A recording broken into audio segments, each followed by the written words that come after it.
Nabi Agung Nabi Muhammad Sallallahu Alaihi Wasallam. Mugi-mugi minjang wonten yang mengakhiri kula wajah sami pikantuk syafaatipun. Amin ya rabbal alamin. Bapak-bapak, Ibu, para jamaah syukur rahimahumullah. Dalam kesempatan untuk pagi ini saya akan menyampaikan dengan judul hakikat silaturahmi dan saling memaafkan. Alhamdulillah pagi hari ini kita masuk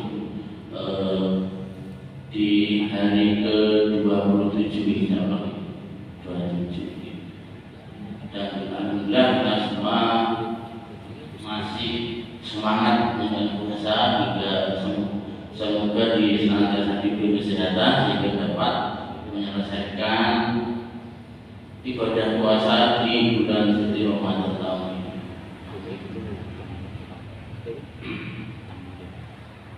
Dalam sebuah hadis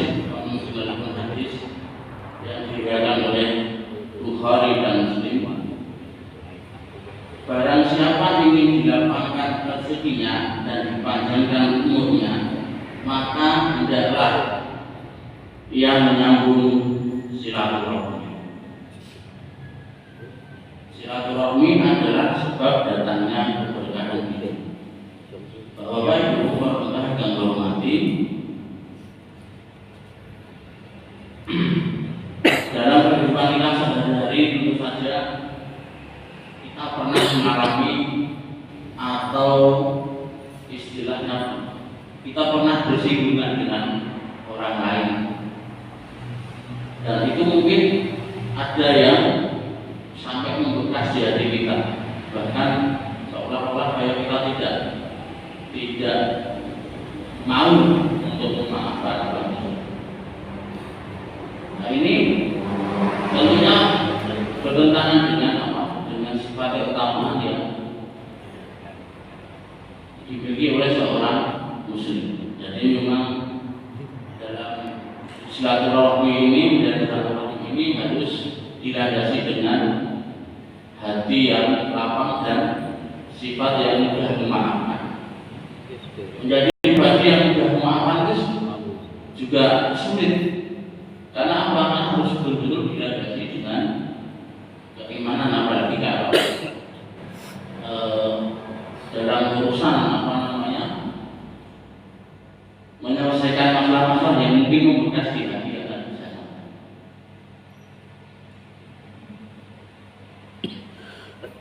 Dalam urusan maaf-maafan ini, dalam menyambungkan roh ini berkaitan dengan saling maafkan, tentunya berkaitan juga dengan sifat-sifat kita tentang kemurahan hati kita. Dan ini dicontohkan oleh suri tolong dirikan di Kanjeng Nabi Muhammad SAW dalam peristiwa besar yang berhubungan dengan sejarah Islam. Salah satunya adalah dalam peristiwa Taif. Peristiwa Taif itu adalah ketika perjalanan dakwah Nabi Muhammad SAW ke kota Taif pada tahun ke-10 kenabian, jadi sekitar tahun 620 Masehi, untuk mencari perlindungan waktu itu dan menyebarkan Islam. Begitu beliau masuk di kota Taif, itu ditolak oleh masyarakat di sana, oleh pemimpin di sana, bahkan sampai menginstruksikan kepada warga kota itu untuk menolak kehadiran Kanjeng Nabi. Tidak hanya menolak, tapi dihina, dibuang-buang kalau bahasa kita, sampai seperti itu. Tapi apa balasan Nabi kepada dari warga di kota Taif itu? Sampai penghinaan itu sampai malaikat Jibril itu menawarkan kepada Kanjeng Nabi piye masyarakat itu kita beri hukuman akan ditimpakan sebuah gunung pada mereka, tapi Kanjeng Nabi dengan tulus, dengan kerendahan hatinya beliau mengatakan jangan. Kita doakan saja semoga mereka nanti bisa beriman dan menyembah Allah Subhanahu wa Ta'ala. Itulah kemuliaan sifat-sifat Nabi kita, dan kita sebagai umatnya sebisa mungkin kita meniru sifat-sifat keutamaan yang dimiliki oleh Nabi Muhammad SAW. Itulah contoh bagaimana ketika kita mendapat hinaan dari orang lain, mendapat cacian dari orang lain,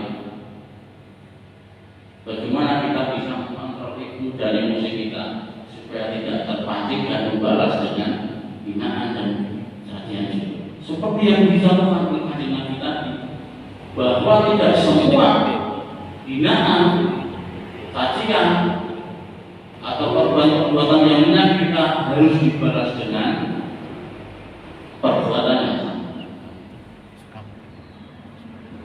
Dalam sebuah riwayat, dalam sebuah surat di dalam Al-Quran juga disampaikan dalam surat Al-Imran ayat 134. Saya bacakan artinya.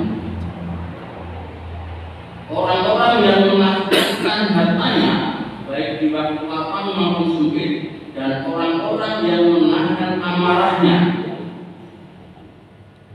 dan memaafkan kesalahan orang, Allah menyukai orang-orang yang berbuat kebajikan. Artinya dalam firman Allah ini disampaikan bahwa keutamaan kita sebagai seorang muslim harus mengedepankan sifat-sifat pemaaf, sifat-sifat yang mudah memaafkan, dan itulah sifat-sifat keutamaan yang memang harus kita miliki. Apalagi sekarang mungkin dalam kehidupan kita sehari-hari kita bertemu dengan banyak orang, ketemu dengan banyak masalah mungkin. Nah ini dalam bulan Ramadan ini juga kita diperintahkan untuk mampu menahan ego kita, menahan emosi kita. Ya itulah salah satu sifat keutamaan yang harus dimiliki oleh seorang muslim. Kalau kita katakan berat, ya memang berat, tetapi kalau kita dilandasi dengan keimanan, insya Allah kita bisa menikmati hal tersebut.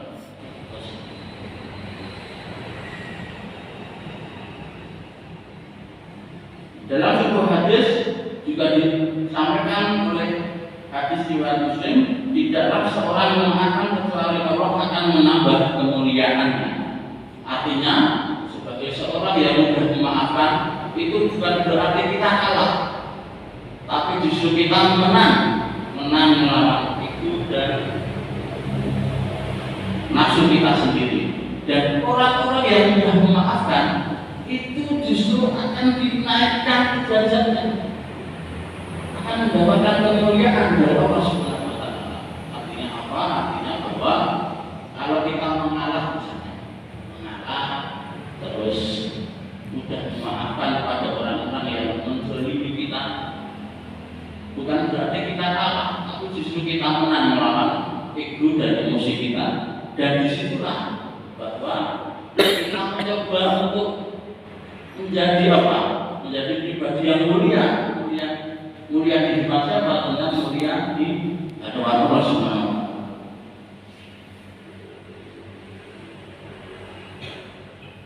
Setelah tadi saya sampaikan ada teladan yang ditunjukkan oleh Rasulullah kepada kita, tentunya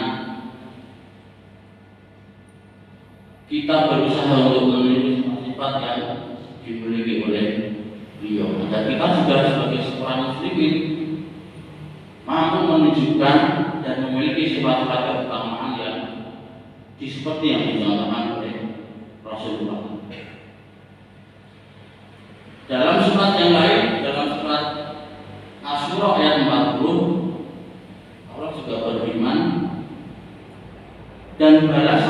suatu kejahatan adalah kejahatan yang setimpal.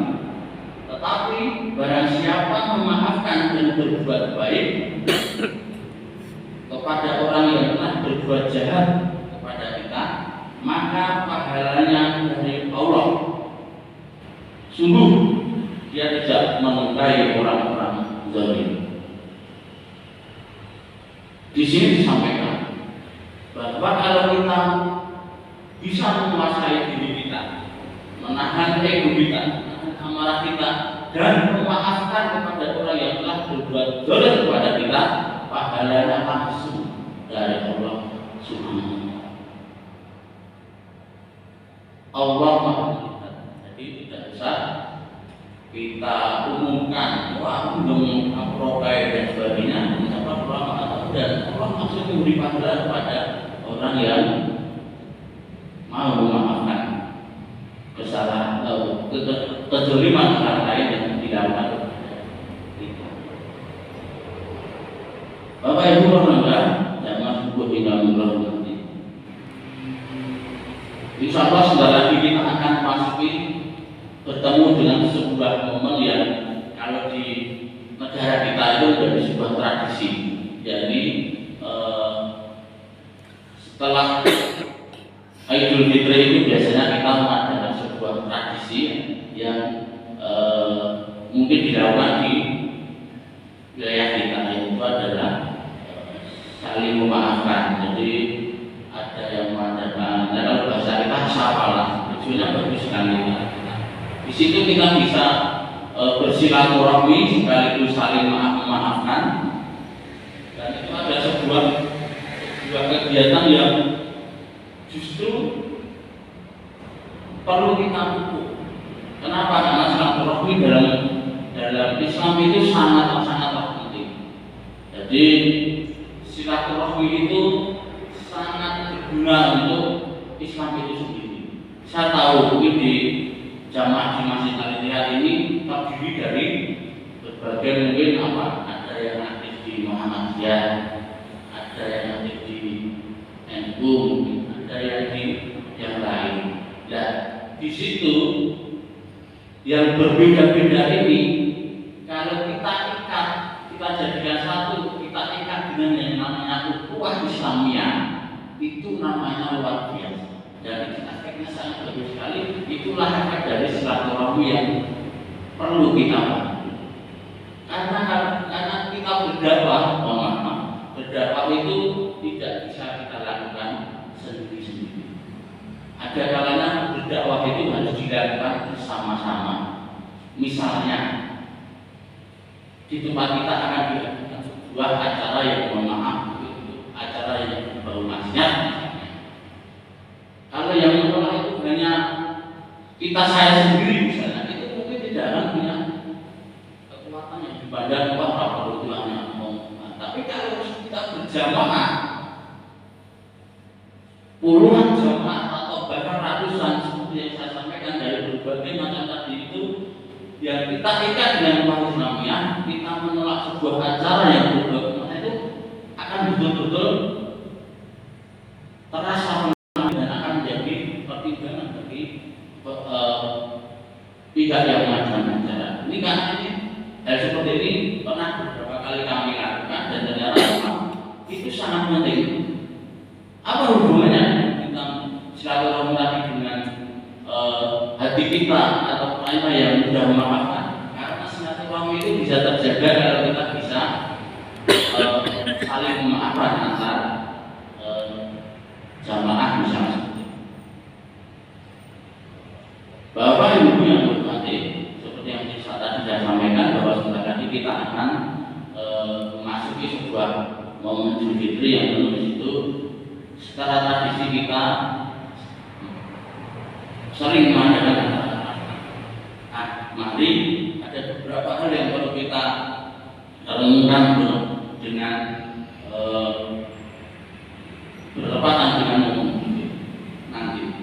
Yang pertama, masih adakah saudara yang sampai saat ini tidak kita sapa?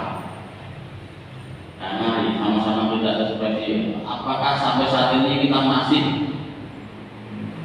ada ada saudara atau teman atau tetangga yang sampai saat ini kita masih belum mau menyapa mereka.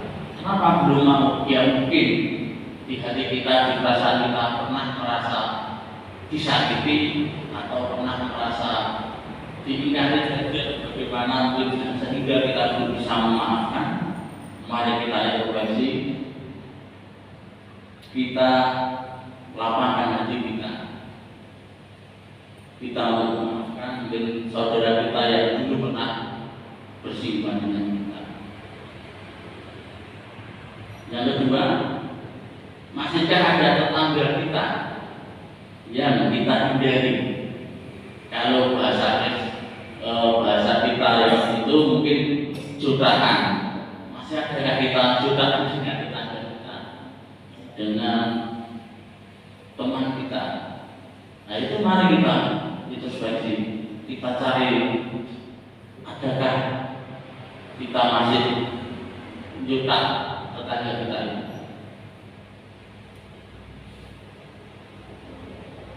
Selanjutnya masih adakah keluarga yang sudah lama tidak kita kunjungi. Ini hubungannya dengan silaturahmi.